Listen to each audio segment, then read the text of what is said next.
स्वागत है दोस्तों आपका हमारे चैनल एस मोटिवेशनल गुरु में। आज की इस वीडियो में हम बात करेंगे हमारे अगले बहुत ही इंपॉर्टेंट टॉपिक जो हमारा स्पेशलाइज्ड ट्रेनिंग में आता है एनसीसी आर्मी विंग की, वो है field craft and battle craft. इसमें जो फील्ड क्राफ्ट में जो हमारा पहला जो टॉपिक है वो है जजिंग डिस्टेंस। ठीक है, कि हम डिस्टेंस का अंदाज़ा कैसे लगाते हैं।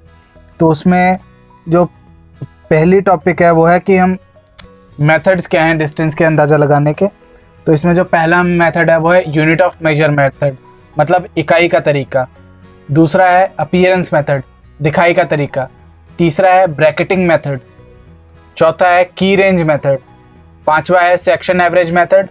छठवां है हाफिंग मेथड। जो आपका क्वेश्चन आता है उसमें आपसे पूछा जाता है मेथड्स क्या हैं जजिंग डिस्टेंस के। आपको सिर्फ उनके नाम लिखने हैं, उनकी एक्सप्लेनेशन देने की वहाँ पे कोई ज़रूरत नहीं होती, क्योंकि वहाँ पे उनको सिर्फ ये पॉइंट्स चाहिए। उसके बाद बारी आती है कि हमें डिस्टेंस का अंदाज़ा लगाने में कब हमसे गड़बड़ी हो जाती है। ठीक है, और हम उसको ज़रूर जो उसकी डिस्टेंस है उससे ज़्यादा कब समझ बैठते हैं, जब जो लाइट है वो ख़राब हो। ठीक है, जो सूरज होता है वो उसकी जो रोशनी आती है वो सीधे ऑब्जर्वर है, जो हमारा बंदा उस चीज़ को डिस्टेंस को एस्टिमेट कर रहा है, उसकी आंखों में पड़ रहा हो। आप किसी वैली के अक्रॉस देख रहे हो, ठीक है, या फिर आप नैरो लिमिट्स से उस चीज़ को देख रहे हो। उसके बाद पांचवा जो इसमें पॉइंट है, अगर जो ऑब्जर्वर है वो उसको सो के उस डिस्टेंस को देख रहा है, तब वो डिस्टेंस ज़्यादा लगती है जो वो एक्चुअल में है।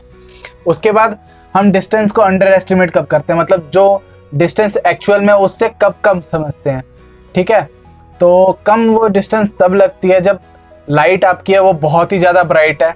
ठीक है, सन आपके जो सूरज है वो आपके पीछे है, और जो आपका ऑब्जेक्ट है वो अपनी सराउंडिंग्स में सबसे बड़ा है। ठीक है, और जो आपकी जो ऑब्जर्वर है और जो ऑब्जेक्ट है जिसको आप ऑब्जर्व करें, जिसके आप डिस्टेंस का अंदाज़ा लगा रहे हैं, उसके बीच में सिर्फ डेड ग्राउंड है, यानी मतलब सिर्फ प्लेन ग्राउंड है और वहाँ पे कोई ट्रीज वगैरह नहीं है, कुछ भी नहीं है।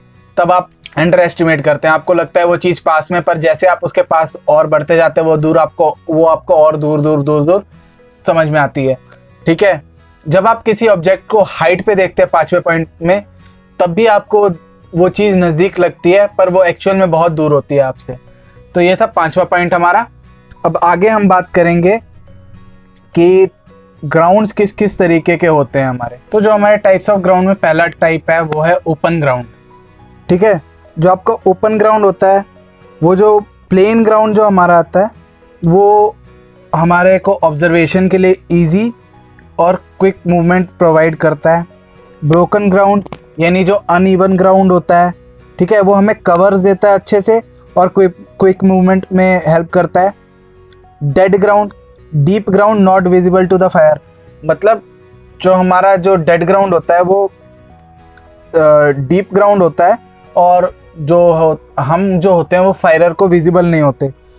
हाई ग्राउंड, ठीक है, जो हाई ग्राउंड होता है वो बहुत ऊंचा प्लेटफॉर्म, मतलब ऊंचा ग्राउंड होता है कंपैरेटिवली बाकी जगहों से। जो हाई ग्राउंड होता है वो ऑब्जर्वेशन के लिए बहुत बढ़िया होता है और आपकी मूवमेंट के लिए। लो ग्राउंड, जो ग्राउंड नीचे होता है और इतना डीप नहीं होता जिससे वो डेड ग्राउंड बन जाए। अगला आपका आता है फॉरवर्ड स्लोप, वो ऐसी स्लोप जो एनिमी की तरफ फेस कर रही हो। रिवर्स स्लोप, रिवर्स स्लोप आपकी वो होती है जो आपके अपना जो दल है उसकी तरफ फेस कर रही है। ठीक है, अब हम कोई चीज़ को कैसे देखते हैं, ठीक है, क्यों हमें वो दिखती हैं, उनके शेप की वजह से, कोई शाइन उन पे पड़ रही है उसकी वजह से, उनके सरफेस की वजह से, ठीक है, प्लेन है या अनइवन है उस चीज़ की वजह से, उनके शेडो की वजह से, उनकी शेडो कहीं पड़ रही है उस वजह से, स्पेस बहुत ज़्यादा है वहाँ पे इस वजह से, उनका बैकग्राउंड में उनकी सिलआउट बन रही है, यानी उनकी एक तरीके से ऐसा लगता है देख के कि हाँ कोई चीज़ वहाँ पे खड़ी है, उस वजह से मूवमेंट, अगर कोई इधर उधर हिलता है उस वजह से हम चीज़ों को देखते हैं। उसके बाद हमारा अगला टॉपिक है वो है कैमोफ्लेज। कैमोफ्लेज है कि अपने आप को आर्टिफिशियल चीज़ों के थ्रू कंसील कर लेना, छुपा लेना एनिमी की उससे। और जो कंसीलमेंट होता है उसमें अपने आप को एनिमी की नज़र से और उसके फायर से नेचुरल जो आपके पास बैकग्राउंड है उसके अंदर छुपा लेना। ठीक है, इसके बाद बात करेंगे हम प्रिंसिपल जो है कैमोफ्लेज और कंसीलमेंट के। दोस्तों अगला हमारा टॉपिक है इसके अंदर principle of camouflage and concealment.